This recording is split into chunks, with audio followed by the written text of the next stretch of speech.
What's going on, guys? This is Empty Box, and those Lmp1 hybrid systems are complicated.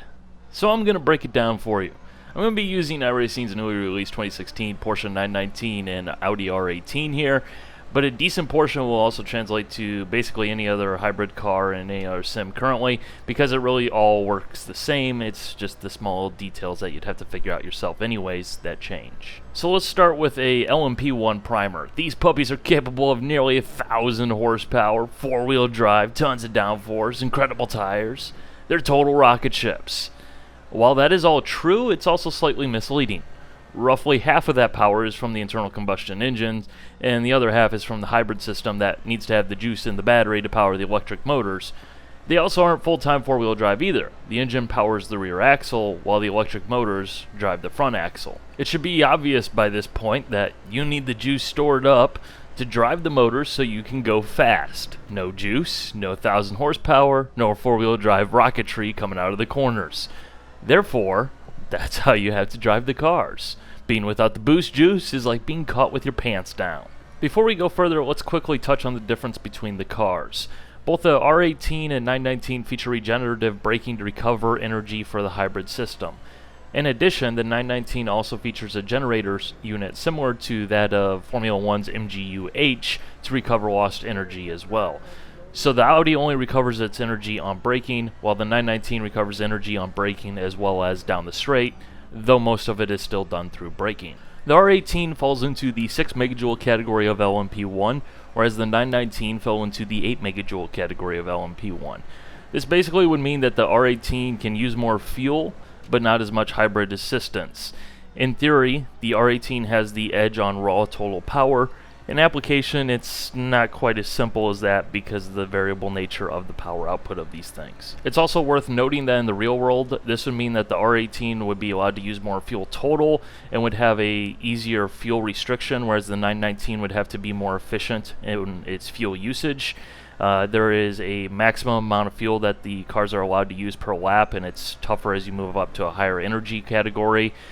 That's where lift and coast comes into play, because those are the teams making the fuel. They're at the coming up to the brake zone, so that way they can use their fuel most efficiently.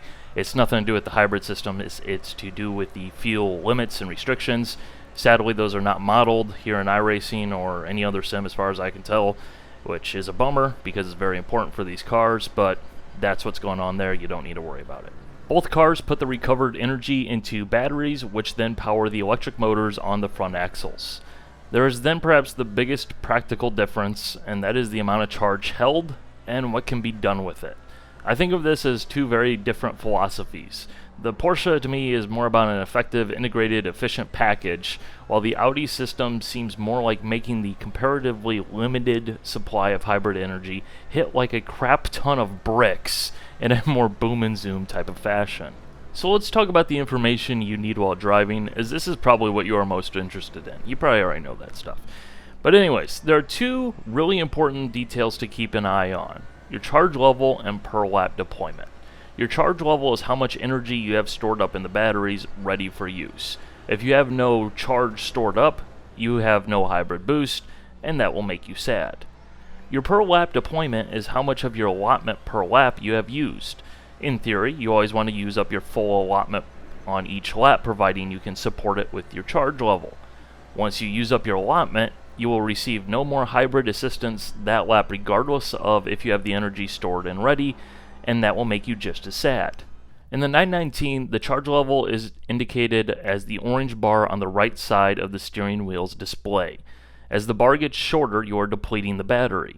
The deployment percentage per lap is displayed on the blue bar on the left side of the wheel's display. As the bar gets taller, you are using up more of your lap allotment. In the R18, currently there is no wheel display page that shows the hybrid deployment status.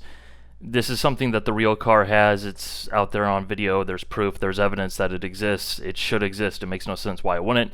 I believe this is something that they'll add in the future, but for right now, you have to use the F7 in-car adjustments black box page. You'll see at the very top there is the hybrid status, and that'll tell you the same information. When the charge reaches 0, you have no battery power stored, and when the deployment hits 100%, you've used up your allotment. It's also worth noting for those of you guys out there who can't see the steering wheel on the 919, even though it's like right in your freaking face, you can also use the in-car adjustments F7 black box to get the same information in that car as well. If you are running out of charge, this means that you are not regenerating enough energy. On the other hand, if you are running out of available deployment before the lap is over, but you still have the charge, it means that you are deploying too much energy too quickly. If you have deployment left over when the lap is over, you aren't deploying enough energy in theory. However, it must be noted, on certain tracks it may not be reasonably possible to fully deploy your lap allotment, but it'll be clear when you come across those tracks. For example, the Daytona road course, you're not going to be able to deploy your allotment because you're just not going to be able to get enough charge into the battery because there's not enough areas to regenerate the energy to drive the motors. Now let's go ahead and move into the garage and in-car adjustable options. Regeneration is the setting that controls how much energy is recovered under braking. Now I'll admit I haven't done any telemetry analysis or anything on this, but testing the various settings reveals that it really doesn't make that big of a difference to the driving feel, and higher settings provide a slightly minor bump in regeneration. I could very well be wrong here, but so far I haven't felt a reason to change it from max on either car. And while there may be tracks where a higher setting isn't required to keep the battery charged and therefore it's not useful, I don't see any problems here. Deployment is the more complicated of the options. Deployment in both the 919 and R18 by default are set on automatic mode. Automatic mode is pretty simple and straightforward. It knows where it is on track and will deploy the energy up to a certain percentage of the expected end of straight speed for the straight you are on, providing you have the charge to do so.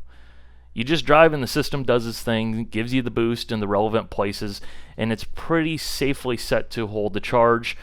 It's quite conservative, but this also means that you will generally have a little bit of safety room, as well as the opportunity to use the hybrid boost juice button in race situations as things come up and it requires it. Where it gets a little more complex is the manual mode, although it's still pretty simple. Like automatic, it is again a hands-off system with no requirement to press any buttons to get hybrid power. Where it differs and why it is called the manual mode is the addition of the trim setting.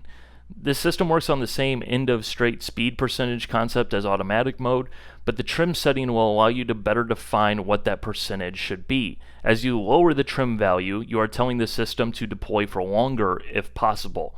As you raise the trim setting, you are telling the system to deploy for a shorter period to conserve charge. The trim setting has no effect when in the automatic deployment mode. It's also worth noting that in manual deployment mode, a trim value of 6 would be equal to using automatic mode, which basically means you might as well start with manual mode in trim level 6 and then adjust the trim as you require to maximize your per lap allotment. This basically saves you time from switching out of automatic mode to make your slight adjustments. So really, that's it. It's actually quite a simple system in terms of using it while driving. You don't need to worry about all that much in terms of all the systems and what these options do. In general, it does a reasonably decent job of giving you the boost when you should expect it and when you should use it, and you probably won't need to tinker around with it too much. So let's move into the control options. You really only need the usual in-car adjustments black box to change your settings. You probably don't have 30 buttons on your wheel, and neither do I, so we best just get used to it. However, there's really only one button that you should make a priority to bind to your wheel, and that is the HYS Boost Hold. This is the hybrid boost juice button, as I call it, manual hybrid boost deployment. Pressing and holding that baby down will give you full deployment until your allotment is up, the charge is depleted, or you release the button. It's basically a 450 horsepower overtake button, so you'll probably want easy access to that because it's incredibly addictive to just hit the freaking nitro. As this is the car's overtake button, it also functions the exact same in automatic deployment mode. And remember, with great power comes great responsibility. The other button specific to these cars I would suggest binding would be the HYS No Boost toggle.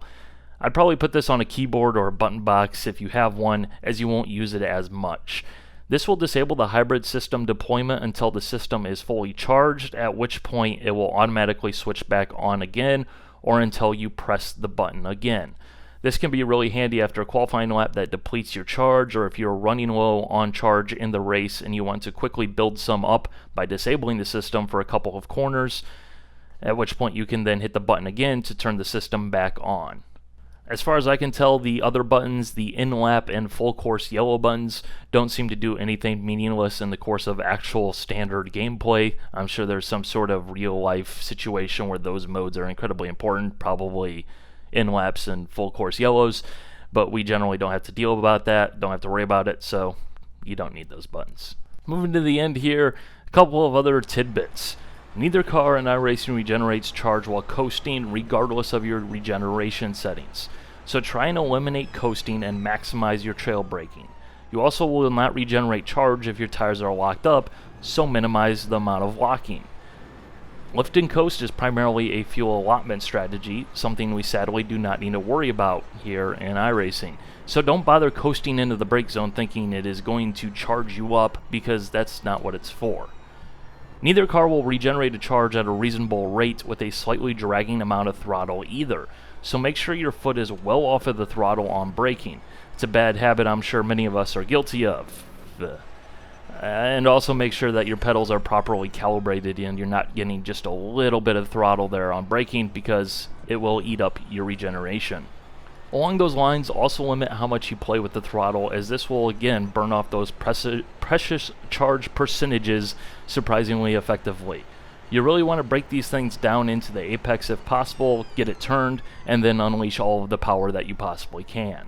Along those lines, you may have also noticed that these cars feature dynamic brake bias systems, which move the bias to the rear as you release the pedal pressure.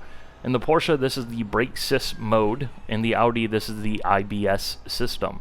This is done so that the way the rear tires can handle the braking force to keep up the regeneration, while the front tires are spinning their grip doing the turning. Basically, it can help you get the car into the corner and maximize your regeneration on trail braking, so it is worth playing around with those settings. In the 919, the bulk of your regeneration is done through braking, while in the R18, it's all you get. Therefore, to keep your charge level up will likely require lengthening your braking zones deliberately. You should aim for roughly about 55 to 60% brake pedal input on heavy braking for starters, because this seems to be where the system is getting at the most effective maximum regeneration. Hopefully you'll find that the time lost by not braking as late as absolutely possible is offset by the fact that you won't be caught out with 450 fewer ponies on the other side of the corner. Moving your braking zones can also be a good way to alter your charge level. If you find you're running a charge surplus for laps on end, you can get a little bit more aggressive with some shorter brake zones, push a little bit harder, and if you're running out of charge, you may need to lengthen those brake zones up again even further to get a more consistent level of charge. And lastly, remember, these cars end up being all about how you drive them. If you approach it like you're only going to do one lap, it'll give you one blistering lap. There should be a noticeable difference between your approach between a qualifying and race lap, because the cars demand it. And remember, don't get too caught up in the boost wars, as I call it. As powerful as the boost is, passes can be incredibly easy to make. It is a 450 horsepower overtake button. It's trivial to blast by people in the straight. However, if boosting leaves you with no charge left over, then you'll just end up getting passed right back, and now you got to get your battery charge back up on top of that. So don't get too carried away. So let's wrap it up here. Here's the TLDW. Start with deployment strategy and manual with the trim at 6. If you run out of deployment per lap, use a higher trim setting. If you aren't using enough, use a lower trim setting. During the race, use the trim setting as required by the situation and your charge level. Automatic mode will also work just fine, although you won't have as much control over the system, and it is a bit conservative, but it works, it gets the job done, and you don't need to touch it. If you find you don't get your full allotment of energy per lap used up consistently, and you have the charge available consistently, consider burning off the extra leftover by using the HYS Boost Hold button. You will want to boost out of the corners, down the longest straights, those type of things. Aim to minimize your coasting, make your braking the most effective, and don't play with the throttle. Think fat tubble-lard formula car with afterburners. And last, brake earlier than you perhaps could, but not so early that you have no hopes of clawing that time back on the other side of the corner, to get as much recharging done as possible, which means more charge stored, which means more extra Mario Kart mushrooms. Wahoo! And of course, finally, there is an extra one. Remember to be as toxic of a driver as you possibly can, and smash all of the GTE drivers that you possibly can, because you're a goddamn prototype driver and you're flashing your lights, and yo, blue flag. So that pretty much covers it. That's all there is to it. You guys know the drill. If you find it useful, go ahead and click that like button. Share it with someone who's confused by all these goofy hybrid systems and all that stuff. But yeah, anyways, hope you guys found it useful. Hope you guys enjoyed. Bye.